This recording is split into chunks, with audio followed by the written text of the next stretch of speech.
Sir আরেকটা জিনিস, petro Bangla টাংলা যে সমস্ত নাইকো শেড এসব আনার ক্ষেত্রে এদেরকে আপনার বিভিন্ন কন্ট্যাক্ট পাই দেওয়ার জন্য বিশাল অঙ্কের একটা ডিল হয়েছে, এটা জানেন স্যার? এগুলো কিছুটা ডক্টর আলমগীরও জড়িত।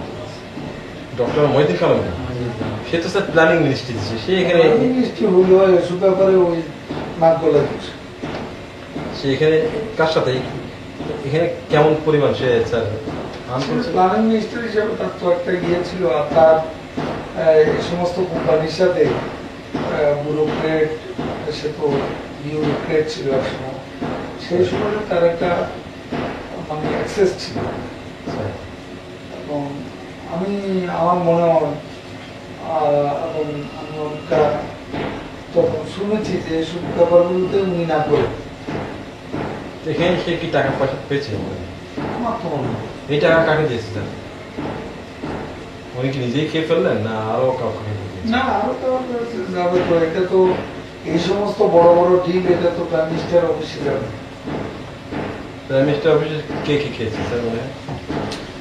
প্রাইম মিনিস্টার অফিসে এইসব ব্যাপার তো প্রধানমন্ত্রী শিখেছে। প্রধানমন্ত্রী নিজেই এটা জানতেন? প্রধানমন্ত্রী না জানার কোনো বিষয় ছিল? উনি কি খেয়েছিলেন স্যার প্রধানমন্ত্রী আর কে কি?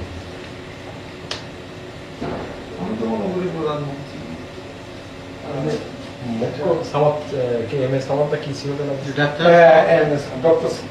ডক্টর সামাদ, তারপর মালিক, এদের কি ছিল? ও যে মালিক, ঠিক আপনি এই যে হোমিওপ্যাথি ডাক্তার, ভুলে গেছি।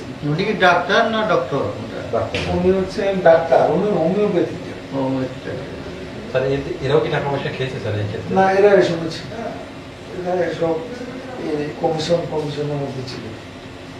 সামাদ তো ছিল, আমার কোথাও খুব স্বাভাবিক প্রিন্সিপাল সেক্রেটারি। তাহলে কি এই টাকা কি সুদা সদনে যাচ্ছে না একের অফিসেই দেওয়া হতো?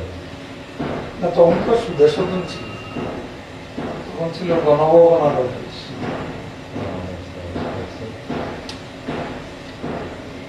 নাকি তো সুদর্শন গণভবনে থাকতো তখন।